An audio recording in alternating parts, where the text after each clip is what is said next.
Oferecimento Sebrae, especialista em pequenos negócios. Eles estão no campo, na sua rua, por todos os bairros da cidade, inclusive na internet. E ao mesmo tempo, sempre ao seu lado. Alguns não puderam parar. Outros continuam lutando bravamente, todos aprendendo a se reinventar. Eles são os pequenos negócios, gigantes na força e na coragem, que não desistem e nem se entregam, mesmo nos momentos mais difíceis. Porque por trás de um pequeno negócio, há muito mais do que produtos e serviços. Há famílias, há sonhos, há um povo guerreiro. Compre do pequeno negócio e ajude a nossa gente a seguir em frente. Sebrae Alagoas, a força do empreendedor brasileiro. A pandemia nos trouxe inúmeras dificuldades no exercício das nossas funções ao longo destes 7 meses. Nos fez trabalhar mais e de forma diferente, realizando dezenas de intermediações através do WhatsApp. A nova realidade nos permite agora retomar o atendimento presencial das 8 às 16 horas. Com todos os novos cuidados, mas com o empenho de sempre. Temos a certeza que com a volta das audiências de conciliação, teremos um grande número de casos resolvidos. Procon Alagoas, sempre ao seu lado, consumidor.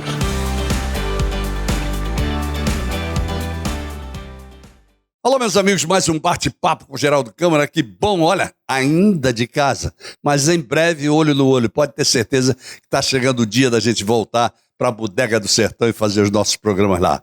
Porque, por enquanto, vamos falar de domingo, que é dia de eleição, e chegou a hora da verdade. Ou não, né? Pode ser da mentira. Pode ser da enganação ou de extrema verdade mesmo. Uma incógnita que sempre ficará na cabeça do eleitor, até que o eleito deste domingo tome posse e mostre, no decorrer do seu trabalho, que a verdade estava com ele. A eleição afunilou para um segundo turno, onde vimos poucas propostas e muita preocupação em se falar da vida de um e de outro, e por aí vai e tal, papapá. Ora, com um tempo restrito de horário eleitoral, os candidatos deveriam ter aproveitado ao máximo este tempo, no sentido de colocar tudo o que pretendem fazer pela cidade, que espera muitas realizações do seu prefeito. Uma cidade que começa a dar sinais de cidade realmente grande e que, portanto, precisa alinhar suas bases no sentido de ser planejada em todas as suas ações, caso não queira continuar perdida em meio a burocracias extremas e poucas ações concretas. Cidade pobre em vários sentidos, Maceió precisa de geração de trabalho. Não estou falando em emprego, mas em trabalho. O empreendedorismo, o cooperativismo, o se dar as mãos precisa ser a grande tônica do governo que vai entrar, tentando fazer de cada cidadão e de cada cidadã parceiros imediatos de um projeto de integração pessoal e coletiva. Se levarmos em conta a pandemia, o sufoco da economia e o momento completamente diferente que vivemos, há de se convir que o próximo prefeito precisará de muita garra, de muita vontade, mas, sobretudo, de muita competência para entender que, se o momento é diferente, diferente terá que ser também sua administração para que consiga atingir os objetivos que cada habitante de Maceió anseia. Então, vamos valorizar essas 48 horas que restam para que o pleito aconteça e para que cada um de nós vá às urnas deixar lá a nossa vontade. Eleitor, a hora é sua, inteiramente sua. Seja consciente, mais do que isso, ciente do que você quer. Na certeza de que botão apertado em confirma, não tem volta. Vamos continuar com o nosso programa e com o nosso primeiro convidado, que é José Geraldo Marques, acadêmico. Um trabalho bonito que a Academia Alagoana de Letras está fazendo e apresentando todos os acadêmicos, que nós vamos hoje apresentar José Geraldo Marques. Vale a pena, viu, gente? Meu nome é José Geraldo Vanderlei Marques e eu sou um dos mais novos membros da Academia Alagoana de Letras. Não significa que sou dos mais novos em termos de idade, mas sou um dos mais novos, reconhecidos como imortal desse sodalício, que é um dos principais sodalícios culturais do Brasil. Eu sou alagoano de Santana do Ipanema, tenho muito orgulho disso por ser da mesma terra de Breno Accioli, um dos maiores escritores brasileiros.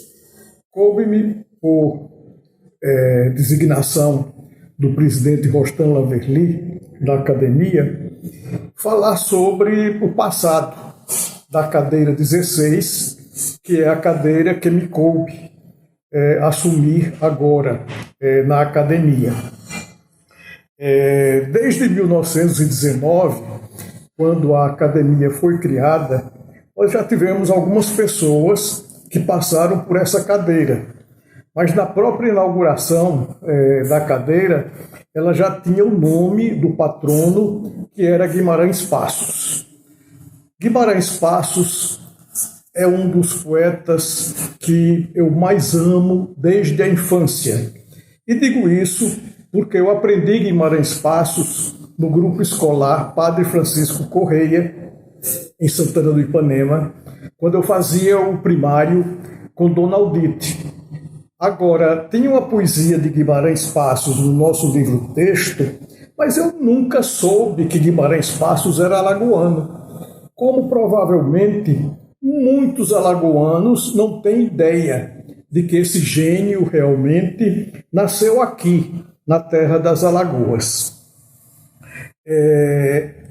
Portanto, ele é o patrono da cadeira 16. Seu nome completo é Sebastião Cícero dos Guimarães Passos. Ele nasceu em Maceió em março de 1867 e morreu em Paris em 9 de setembro de 1999. Talvez seja estranho eu começar falando da sua morte em 1909, mas é porque ela tem algumas peculiaridades características daquele tempo. Por exemplo, Guimarães Passos morreu de tuberculose. Tuberculose era o pavor daquela época, mas, ao mesmo tempo, era o grande charme dos poetas e dos artistas terem tuberculose. E morrer em Paris, aí já era a realização do seu sonho eterno, aqui na Terra ainda. Então, Guimarães Passos, ele nasce em Maceió, mas ele morre em Paris. Por que ele morre em Paris? Porque ele vai se tratar da tuberculose lá. Além de ser um grande poeta que ele foi, também ele teve uma incursão política, porque, sendo alagoano, ele foi para o Rio de Janeiro logo cedo. E lá ele ainda encontrou o início da República. E nós sabemos que logo depois do início da República houve uma revolta e ele aderiu a essa revolta e ficou contra o alagoano Floriano Peixoto, chegando inclusive a assumir um cargo na nova República. Ele é exilado para a Argentina, depois ele regressa ao Brasil e depois então ele vai para Paris. Não é? Morre muito cedo. Ele morre sem completar 50 anos, na marca dos 40 e poucos anos. Para que se tenha uma ideia da sua obra, eu não vou falar da obra jornalística, porque também foi grande, mas nos seus livros. Ele deixou Versos de um Simples, Hipnotismo, Horas Mortas, e junto com Olavo Bilac, ele publicou Dicionário de Rimas e Tratado de Versificação. Só para dar uma ideia do sabor da poesia parnasiana de Guimarães Passos, eu vou ler apenas uma estrofe, que é de um poema famoso seu, chamado Conselho. Que primor de métrica e de rima, e que rigor! Dulce, não busques a felicidade, basta sonhá-las, não procures tê-la. Que há no seu brilho tanta falsidade que todos, vendo-a, não conseguem vê-la. Não é seu poema mais famoso. O seu poema mais famoso é Casa Branca da Serra, que foi uma das modinhas que mais estiveram em moda na época em que ela foi gravada, musicada. Guimarães Passos ocupou uma cadeira na Academia Brasileira de Letras logo na sua fundação. Não é? Bom, depois, na sequência, nós temos na cadeira Ranulfo Goulart. Ranulfo Goulart foi um biógrafo de Guimarães Passos. Talvez a sua principal obra seja realmente o livro Guimarães Passos, que foi publicado pela imprensa oficial aqui do estado de Alagoas. Depois nós temos, ocupando essa cadeira, Arnon de Melo. Todo alagoano conhece Arnon de Melo das suas atividades políticas, como governador, como senador vitalício, mas poucos têm ideia da sua atividade literária. E sua atividade literária começou exatamente cedo. Ele entrou na Academia Alagoana de Letras cedo. Ele não publicou muitos livros, mas dentre os livros que ele publicou, alguns realmente marcaram época. Alguns deles são O Sem Trabalho da Política, África, já publicado pela José Olímpio, São Paulo Venceu e Experiência de um Governo.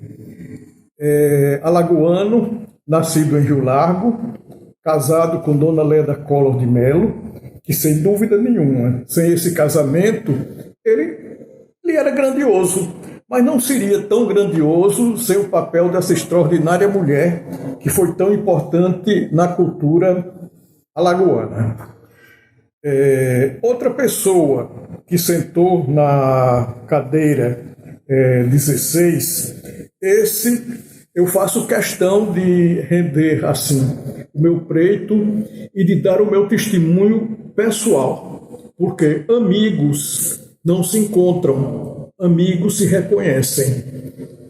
E foi assim que eu reconheci como amigo, ainda na adolescência, Douglas Aprato Tenório, atualmente ocupando um lugar de destaque na academia como um dos seus membros de honra, um dos seus membros honorários. Douglas, desde a primeira vez, eu senti o impacto da sua inteligência. Ali ainda, quando nós nos encontramos no auditório do antigo Colégio Estadual.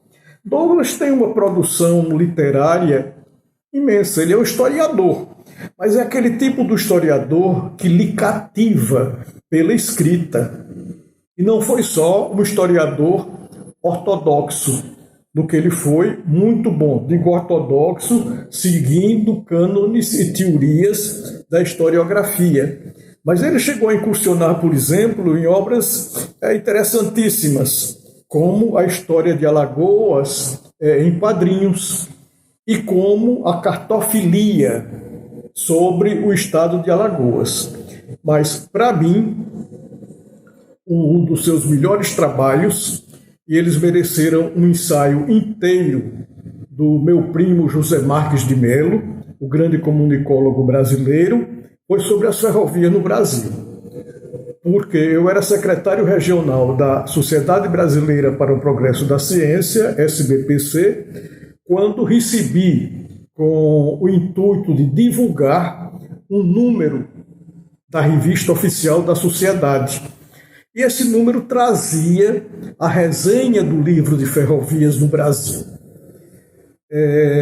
E é interessante, porque eu fiquei muito entusiasmado, não é, com a acolhida em periódico científico tão importante, e Douglas não sabia. E aí eu fui, sem saber que ele não sabia, mas eu fui entregar a ele, quando ele era secretário de Educação aqui do estado de Alagoas. E realmente foi uma surpresa muito boa para ele. Eu fiquei muito feliz com essa recepção. Ele tem alguns livros que são realmente referência, não é? Um livro, uma obra dele que eu acho importante, porque também cruza com a minha vida, é o livro que ele escreve sobre o grande historiador pernambucano, não é? Esse historiador, que foi o seu professor, professor em História, que ele é formado em História em Pernambuco, ele também foi meu professor.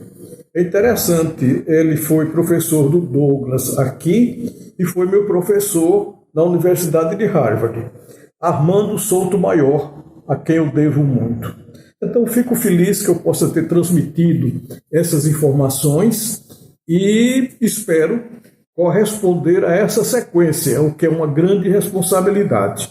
Muito obrigado. Ok, valeu. E a Camila vai falar, a Camila que é analista do Sebrae, ela vai falar, Camila Nascimento, vai falar sobre um evento que vai acontecer agora na quarta-feira, dia 2. Prestem bem atenção porque vale a pena. Olá, telespectadores do Bate-Papo. Olá, Geraldo Câmara. Eu sou Camila, trabalho na Unidade de Competitividade e Desenvolvimento do Sebrae de Alagoas e estou aqui hoje para fazer um convite a vocês para participar do seminário Alagoas Mais Simples. Em função da pandemia, será realizado em um formato online no dia 2 de dezembro, a partir das 14 horas. As inscrições podem ser feitas no link que aparece na tela para vocês. Na oportunidade, nós vamos conversar um pouco sobre as legislações que vêm sendo publicadas desde o ano passado, que ficou conhecida como a Lei da Liberdade Econômica.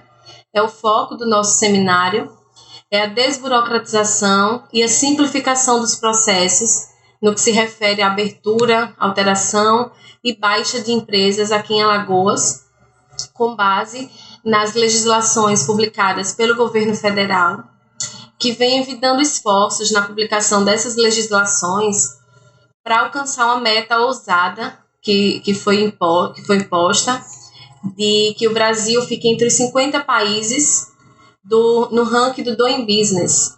Esse ranking internacional diz quais são os melhores países para se empreender.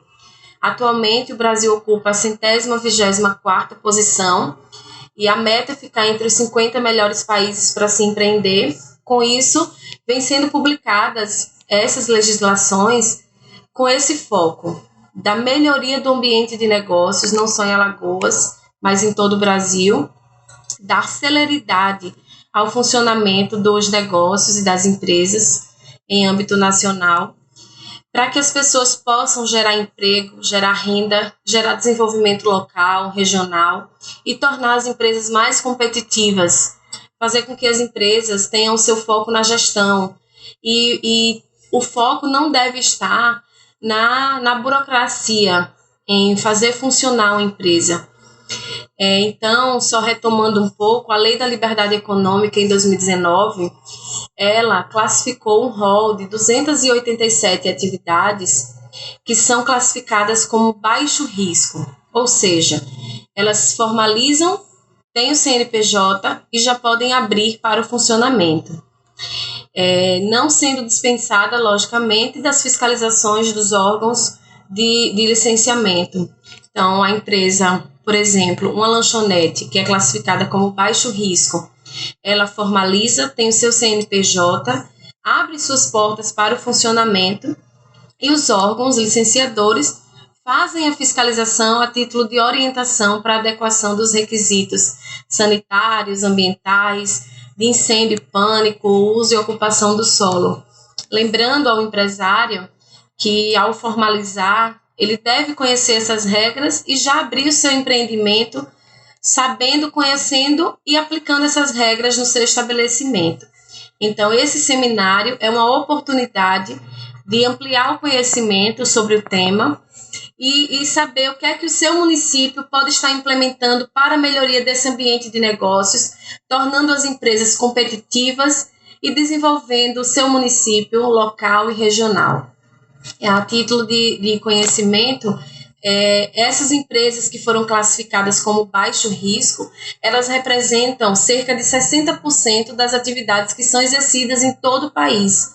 Então, veja que salto de desenvolvimento pode ser alcançado com a aplicação e a implementação na prática dessa Lei da Liberdade Econômica. A gente também vai ter a apresentação de um caso de sucesso de Portugal. Ele vai estar falando, Muriati, ele vai estar falando um pouco sobre o Simplex, que é um programa de simplificação na abertura de empresas. Então, vocês estão convidados, lembrando que é um seminário online, gratuito, com inscrições pela internet. Então, é acessível, O link está aqui disponível para vocês. E o Sebrae, mesmo em meio à pandemia, vem envidando esforços junto aos órgãos públicos na implementação dessas regras de simplificação, porque entendemos a importância do desenvolvimento local vinculado às micro e pequenas empresas, que geram emprego, geram renda e desenvolvimento para o município e, consequentemente, para o Estado. Então, esperamos vocês todos no dia 2, às 14 horas, seminário online do Alagoas Mais Simples, e vocês podem realizar a inscrição através do link aqui na tela. Mais informações também vocês podem ter no 0800 570 0800. Muito obrigada, a atenção e disponibilidade de todos. Ok, gente, lembrando a vocês do nosso querido Sebrae que eu acabei de falar, da Bodega do Sertão, e eu tenho um recadinho aqui para dar para vocês. Eu vou dar no próximo intervalo um recadinho para vocês do Procon, ok, gente? Vamos lá, voltamos já. Eles estão no campo, na sua rua, por todos os bairros da cidade, inclusive na internet. E ao mesmo tempo, sempre ao seu lado. Alguns não puderam parar.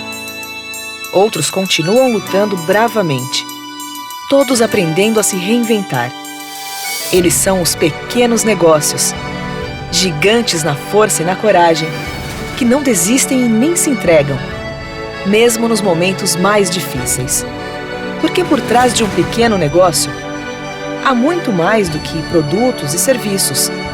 Há famílias, há sonhos, há um povo guerreiro. Compre do pequeno negócio e ajude a nossa gente a seguir em frente. Sebrae Alagoas, a força do empreendedor brasileiro.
A pandemia nos trouxe inúmeras dificuldades no exercício das nossas funções ao longo destes 7 meses. Nos fez trabalhar mais e de forma diferente, realizando dezenas de intermediações através do WhatsApp.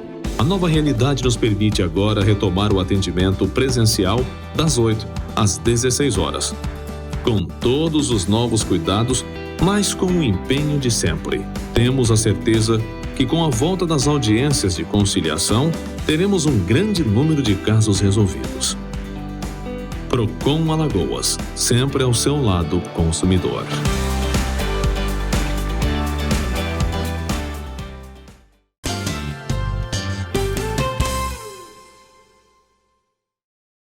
Bom, nessa volta de programa eu tenho um recado para dar a vocês, que diz o seguinte, que neste período de pandemia, muitos estabelecimentos comerciais afrouxaram o cumprimento de medidas protetivas contra o coronavírus, e o Procon Alagoas, com apoio do governo estadual, estava presente para orientar e notificar empresas. Outros praticaram preços abusivos de produtos essenciais para a quarentena, como álcool em gel, máscaras e luvas, e o Procon Alagoas estava presente para fiscalizar e autuar. No distanciamento social da pandemia, o Procon está ainda mais próximo para defender os direitos do consumidor e marcou presença com fiscalizações, orientações, notificações e autuações em mais de 80 municípios alagoanos. E o estado de atenção e defesa do consumidor continua. Se você tiver alguma dúvida, ligue aí o 151 ou envie uma mensagem para o WhatsApp que está embaixo, tudo para vocês. O Procon estará sempre pronto para atendê-lo. Muito bem, então vamos ver quem é que nós vamos receber agora. Garagem do Coiote, gente. A turma tá pedindo, viu?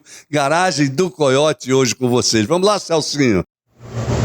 Olá, amigos da Garagem do Coiote, bem-vindos a mais um vídeo. Eu, Celso Coiote, hoje vou mostrar para vocês que nem sempre tudo dá certo quando você tenta fazer as coisas por conta própria na sua viatura. Vem comigo, vem ver esse vídeo que começa com empolgação e termina numa maravilhosa desistência.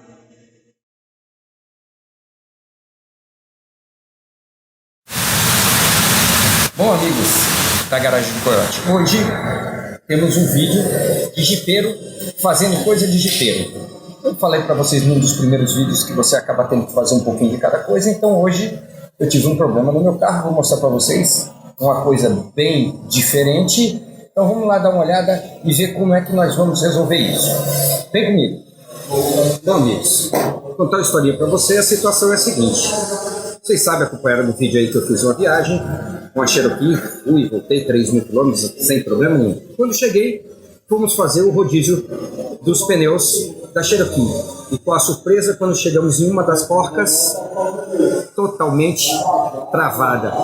Travada ao ponto da porca quebrar metade dela no prisioneiro. Ou seja, não tem como tirar a porca de uma roda. Ainda bem que não aconteceu quando eu estava na estrada, né? Então, com a pesquisa, a ajuda de alguns colegas, mérito aí do nosso amigo Wagner, já apareceu em alguns vídeos aqui do canal, que deu a ideia para a gente poder fazer a retirada dessa porta. Então, eu, como bom jipeiro, antes de mandar alguém fazer, eu vou tentar fazer aqui. Acompanhe o vídeo aí. Eu estou aqui novamente na Renova,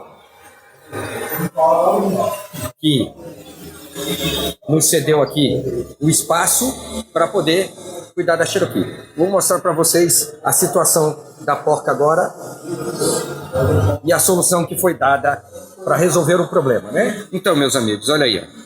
O negócio é o seguinte: esta porquinha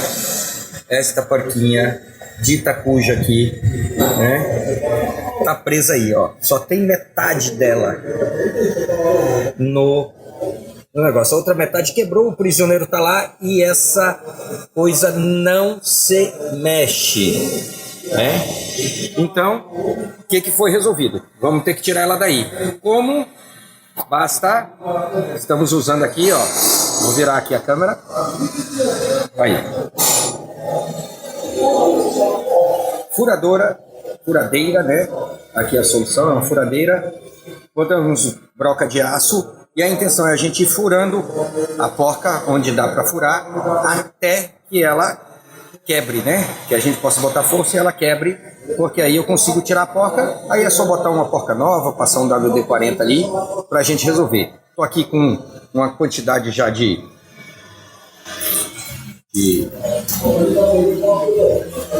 brocas, caso alguma quebre, né? Porque as brocas são bem fininhas para caber ali.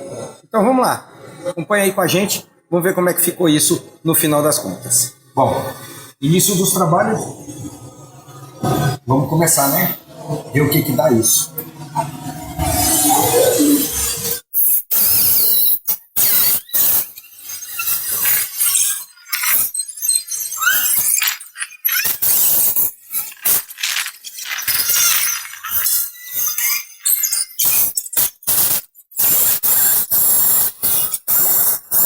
Bom, amigos, algum tempinho depois, né? Algum tempo depois, já consegui, com algum esforço e algumas brocas queimadas, né? Consegui fazer um dos furos. Então, vou mostrar para vocês como é que está o andamento aqui. Que a intenção é alargar esse furo de forma que ele fragilize a porca o suficiente para a gente poder tirar ela. Vou mostrar para vocês agora. Bom, galera, a situação é a seguinte, ó. Já fiz um furo, estou fazendo outros furos ali, tem um outro ali começando, para a gente tentar ir piorando. Já consegui quebrar duas brocas pequenas, a outra ali ainda está em uso, ainda tem mais duas aqui para a gente tentar até o final abrir isso aqui. Vamos trabalhando.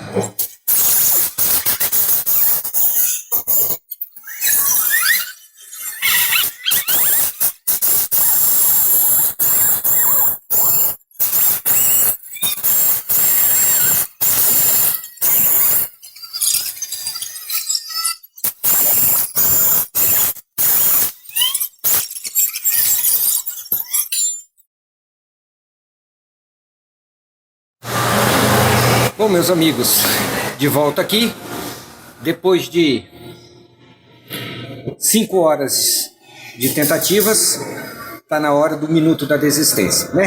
Tem coisas que realmente jipeiro não tem como fazer em casa.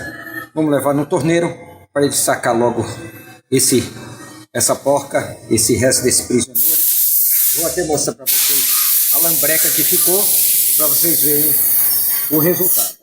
Você vai tentando fazer o vídeo, aí tem um cidadão que auxilia, esse é auxiliar de gravação de vídeo.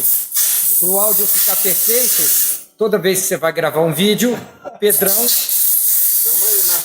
Nas preparações. Nas preparações. Obrigado, Pedro, ajudou. Valeu. Aí, ó. Resultado é esse. Muita sujeira, um furo ali e resultado nenhum. Bom, meus amigos, infelizmente, dessa vez, o jeito jipeiro não funcionou. O jeito agora é mandar para um profissional, o torneiro vai sacar aquela porca e aquele prisioneiro, e aí vamos substituir, né? Às vezes as coisas dão certo, não, né? Mas a filosofia é a seguinte: primeiro eu mexo, se não der certo a gente leva para alguém que consiga resolver, ok? Não esqueça de curtir o vídeo, divulgar a nossa comunidade e até quarta-feira com um novo vídeo no Garagem do Coiote.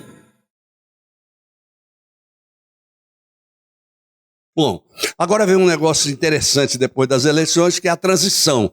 A transição é muito importante. O prefeito que está precisa passar para o próximo prefeito e até para si próprio toda a prestação de contas do município, para que não haja problemas no futuro. Então, conversando sobre isso, Otávio Lessa, presidente do Tribunal de Contas do Estado de Alagoas, e Gustavo Santos, que é o procurador-geral do Ministério Público de Contas de Alagoas. Vamos lá, então, com os dois. Chegamos ao fim do processo eleitoral e agora é o momento de transição de governo.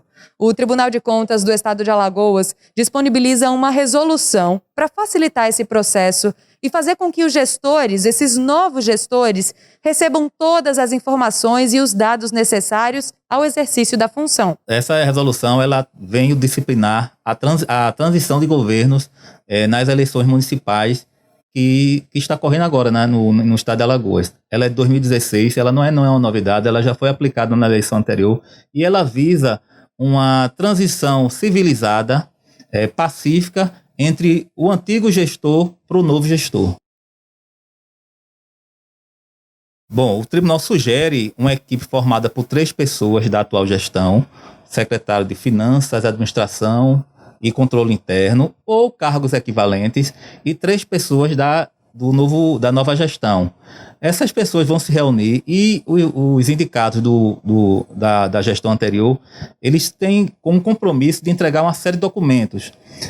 A resolução é muito minuciosa, mas eu poderia destacar aqui a lei orçamentária, a lei de diretrizes orçamentárias, o plano plurianual, o estatuto do servidor público, a lei orgânica do município, a situação do servidor público do município, comissionado temporário, efetivo ou não, anterior à Constituição Federal,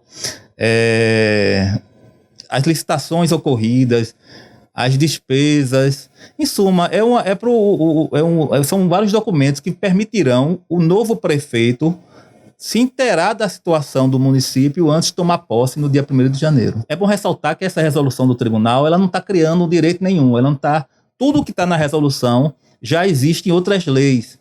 Por exemplo, na lei de responsabilidade fiscal, na lei eleitoral e na lei da transparência. Portanto, o tribunal não está legislando aqui, não. Apenas está regulamentando de uma forma muito eficiente a como vai dar essa transição. E a transição ela é o princípio da continuidade do serviço público, porque o gestor muda, mas a prefeitura continua a mesma. Nos municípios nós temos alguns problemas, por exemplo, documentos que faltam, computadores que somem. Isso é que o Tribunal de Contas, o Ministério Público de Contas também está querendo evitar. É que seja feito um processo civilizado e um processo organizado com fins de proteger o patrimônio público, garantir a transparência. E é preciso ressaltar um detalhe importantíssimo. O gestor é responsável pelas suas contas. Então, a responsabilidade de um prefeito de prestar contas ao tribunal é dele. Agora, no último ano de mandato, quem vai prestar contas do prefeito nesse ano vai ser o prefeito anterior. Então, é bom, ainda que sejam de grupos políticos diferentes, um bom relacionamento, porque o prefeito que vai entrar, ele vai prestar contas do prefeito anterior, muito embora seja a responsabilidade do anterior. Então, é bom criar esse clima de harmonia entre os dois grupos políticos, mesmo que seja da oposição ou não, para que haja essa transição de forma mais transparente possível. O que o tribunal quer é transparência. O presidente do Tribunal de Contas do Estado de Alagoas, conselheiro Otávio Lessa, reforça a importância de um processo de transição transparente, organizado e civilizado. A grande importância disso é fazer o que eles teriam que fazer normalmente com a sociedade, a dar a transparência daquela gestão de quem está saindo. E, mais do que isso, o gestor que está saindo, que tem que montar essa comissão, ele tem que entender que essa comissão ela tem que estar bem organizada, porque o gestor que está entrando vai prestar conta do que saiu. Então, vamos dizer, os secretários, vamos dizer assim, os operadores daquela nova gestão, entender como foi feito os gastos, como foi os procedimentos feitos na gestão, óbvio que vai ter a possibilidade de não ter problema nenhum nas prestações de contas que vão ser apresentadas até 30 de abril. Então, o que eu quero é que todos os nossos gestores entendam que é a melhor forma que a sociedade hoje exige é a transparência, onde faço uma convocação para que todos os gestores entendam que é o melhor caminho e o Tribunal de Contas vai estar apoiando, o Ministério Público, nós estamos dando passo a passo através da mídia, através do sistema do Tribunal de Contas. Estamos aqui para tirar todas as dúvidas. Convoca todos, vamos modificar rapidamente essa cultura e aceitar que é o melhor para todos nós. A Resolução Normativa 003 de 2016 está disponível completa na página inicial do site do Tribunal de Contas do Estado de Alagoas, www.tcel.tc.br. Principalmente você, prefeito, entendeu? Pois é, então vamos aos comerciais. Lembrando a vocês que o Sebrae está aí para orientar também nisso, da transição, e muito. A Bodega do Sertão aberta, a toda prova, comida de primeira sem segunda, muita higiene, muito cuidado com o coronavírus, ok? Então vamos lá, gente, voltamos já. Eles estão no campo, na sua rua, por todos os bairros da cidade, inclusive na internet. E, ao mesmo tempo, sempre ao seu lado. Alguns não puderam parar. Outros continuam lutando bravamente. Todos aprendendo a se reinventar. Eles são os pequenos negócios, gigantes na força e na coragem, que não desistem e nem se entregam, mesmo nos momentos mais difíceis. Porque por trás de um pequeno negócio, há muito mais do que produtos e serviços. Há famílias, há sonhos, há um povo guerreiro. Compre do pequeno negócio e ajude a nossa gente a seguir em frente. Sebrae Alagoas, a força do empreendedor brasileiro.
A pandemia nos trouxe inúmeras dificuldades no exercício das nossas funções ao longo destes 7 meses. Nos fez trabalhar mais e de forma diferente, realizando dezenas de intermediações através do WhatsApp.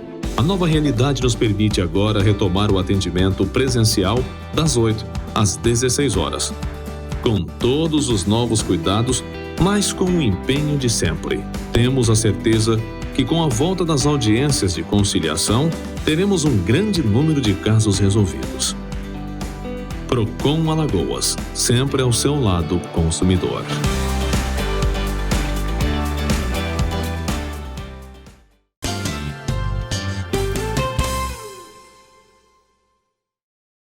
Muito bem, gente, voltamos ao nosso bate-papo com o Geraldo Câmara de hoje.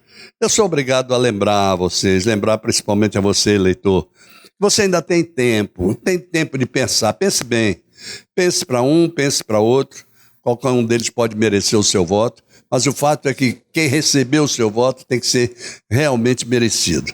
Há que pensar nisso.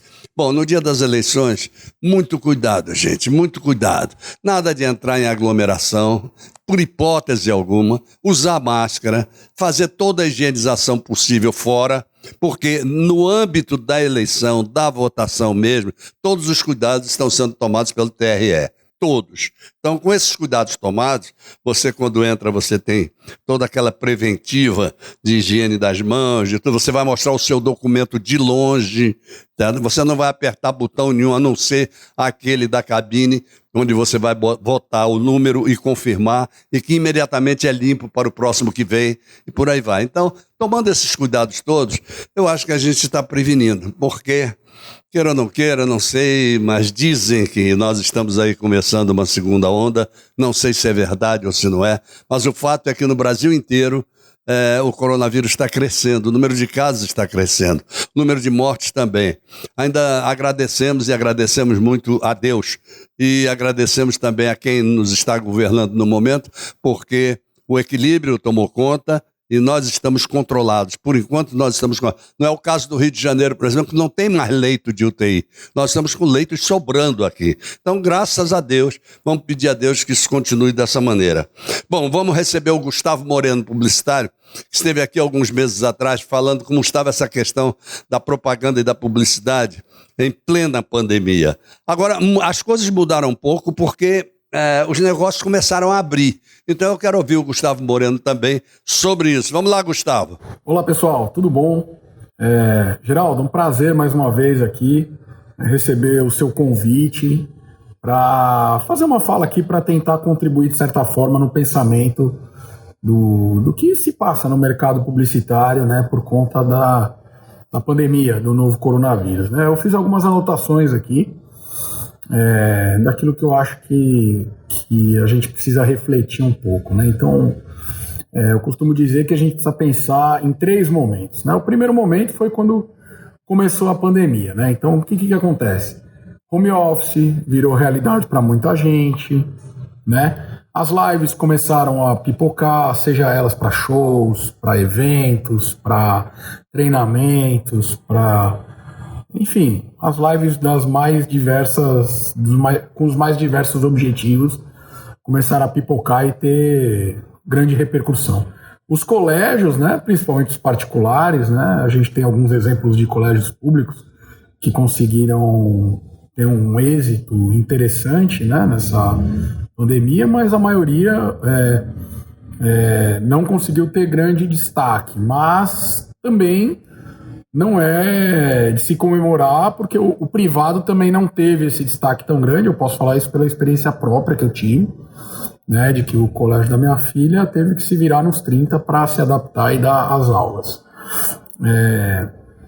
Os professores não preparados para online, os professores não digitalizados na sua vida pessoal, não tinham um bom relacionamento, não sabem a linguagem, a comunicação, né? Então, atratividade zero, né? Então, foi muito complicado também, né? Não precisa comemorar muito o privado, não, porque ele não soube, do meu ponto de vista, se virar muito bem. As faculdades em EAD estão muito mais avançadas do que os colégios, né?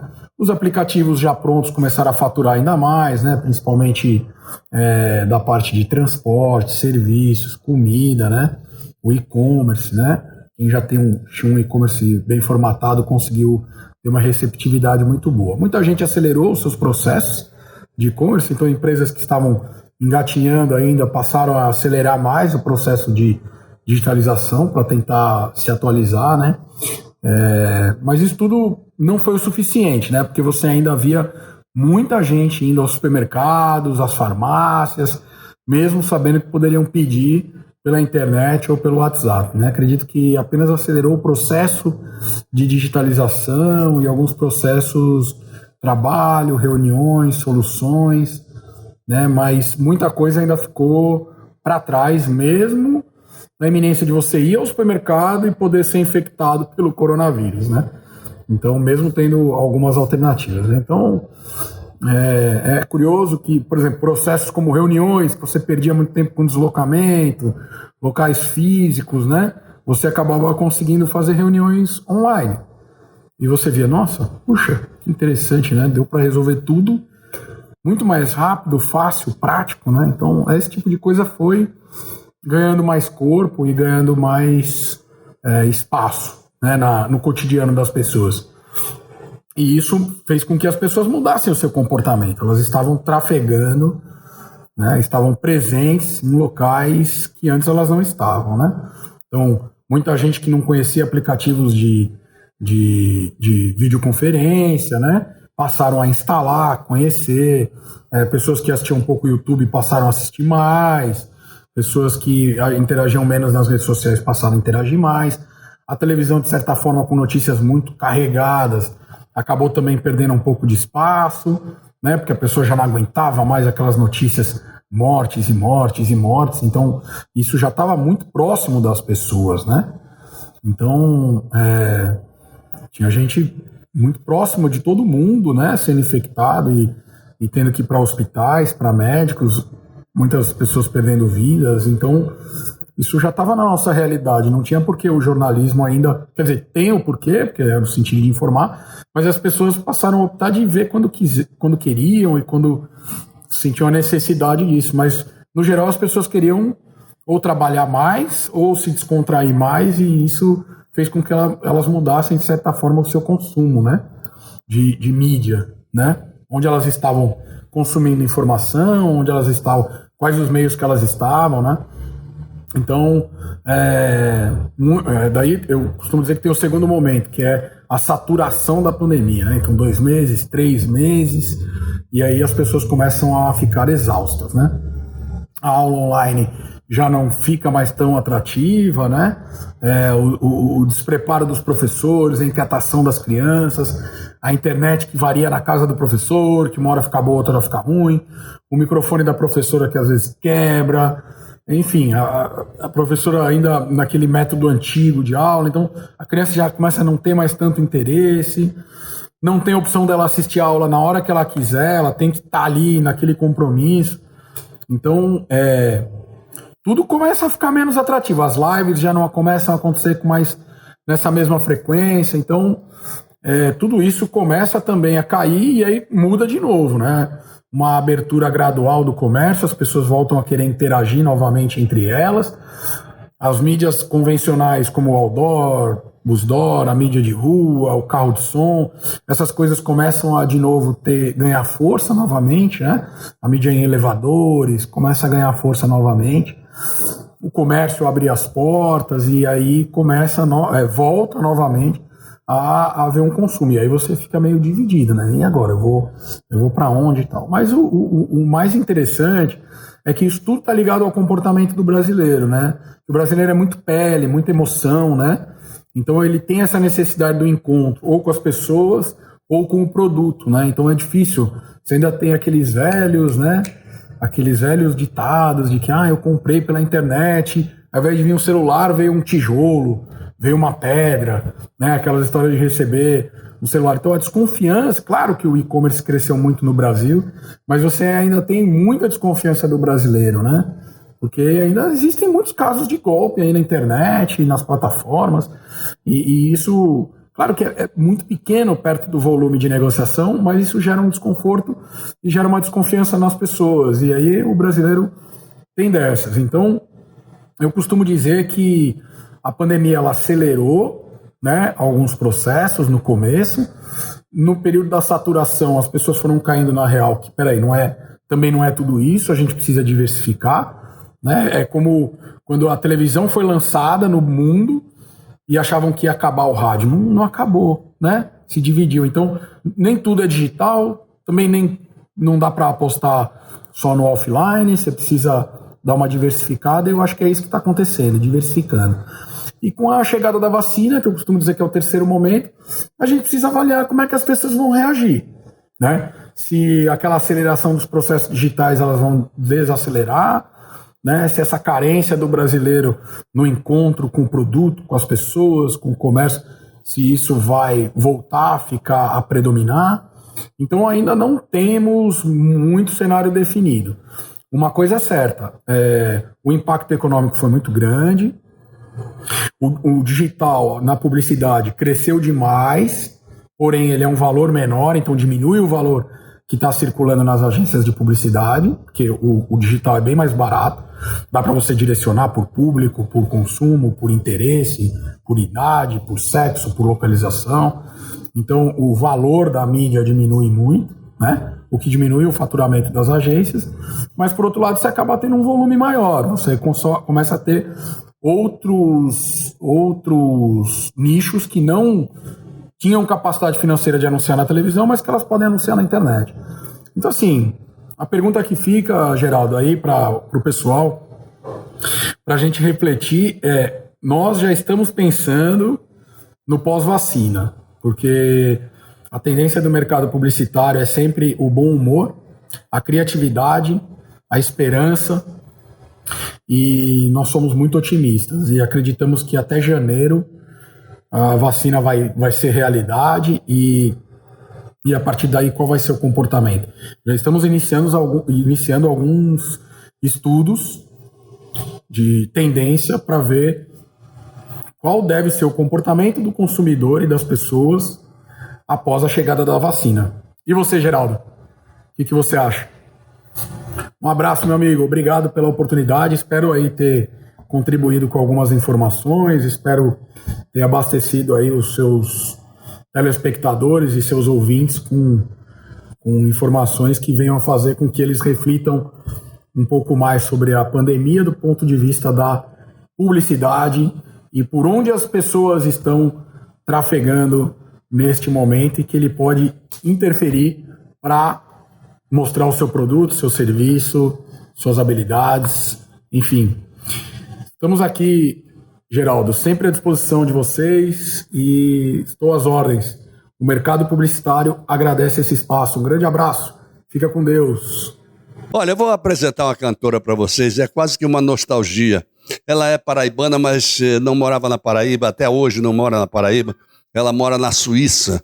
Ela fez parte daqueles festivais de Montreux espetaculares. E ela é formidável, é uma cantora fora de série, Diana Miranda. E aí eu recebi do Huguinho um vídeo da Diana Miranda, primeiro me cumprimentando e depois vocês vejam, gente, porque vai valer a pena vocês conhecerem Diana Miranda. Oi, Geraldo, que prazer, querido, aparecer aqui para te dar um alô, Geraldo Câmara, esse cara bacana, esse programa maravilhoso. Beijo da Diana Miranda para você. Tchau!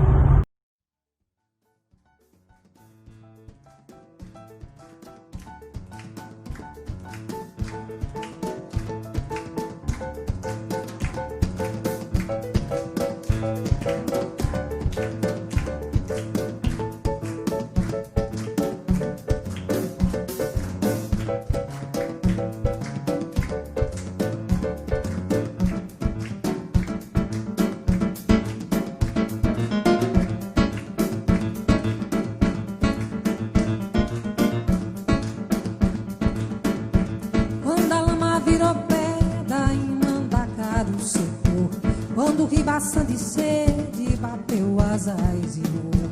Foi aí que eu vim embora, carregando a minha dor. Hoje eu mando um abraço pra tu pequena,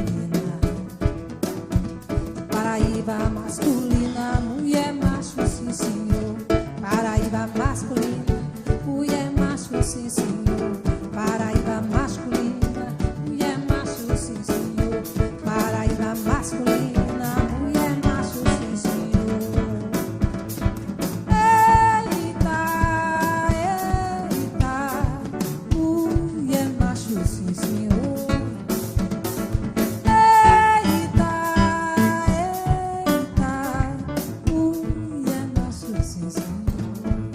Eu não sou daqui, eu não tenho amor. Eu sou da Bahia, de São Salvador. Eu não sou daqui, eu não tenho amor. Eu sou da Bahia, de São Salvador. Foi marinheiro, marinheiro, marinheiro. Quem me ensinou a nadar foi o tombo do radinho, foi o balanço do mar, foi o tombo do navio, ou foi o balanço do mar. Lá vem, como ele vem faceiro, todo de branco, com seu bonezinho. Lá vem, como ele vem parceiro, todo de branco, com seu bonezinho. Eu não sou daqui, eu não tenho amor. Eu sou da Bahia, de São Salvador.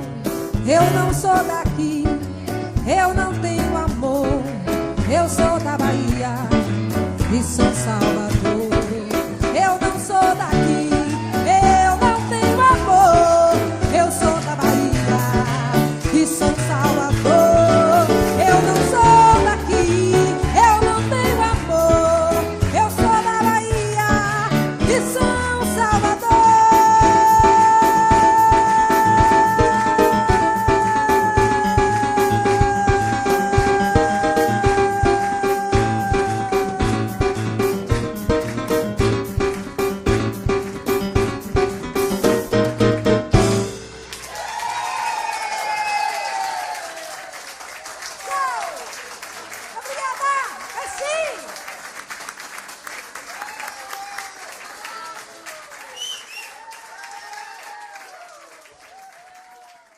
Gostaram? Eu não estava certo. Tinha certeza de que eu estava certo. A gente está sempre apresentando o que há de melhor em música, em cultura, em tudo com vocês.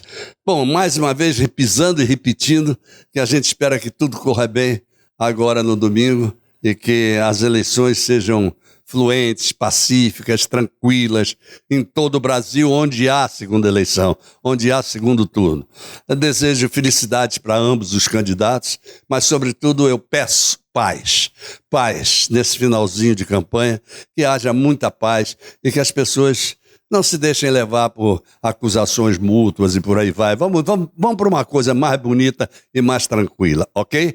Até o próximo sábado, se Deus quiser, com mais um bate-papo com o Geraldo Câmara. Ele mandou dizer que quer, e quando ele manda dizer que quer, os encontros estão marcados e estamos lá. Ok, gente? Até lá. Obrigado. Oferecimento Sebrae, especialista em pequenos negócios.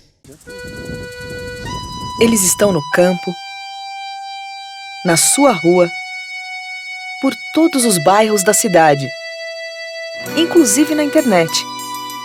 E, ao mesmo tempo, sempre ao seu lado. Alguns não puderam parar. Outros continuam lutando bravamente. Todos aprendendo a se reinventar. Eles são os pequenos negócios, gigantes na força e na coragem, que não desistem e nem se entregam, mesmo nos momentos mais difíceis. Porque por trás de um pequeno negócio, há muito mais do que produtos e serviços. Há famílias, há sonhos, há um povo guerreiro. Compre do pequeno negócio e ajude a nossa gente a seguir em frente. Sebrae Alagoas, a força do empreendedor brasileiro.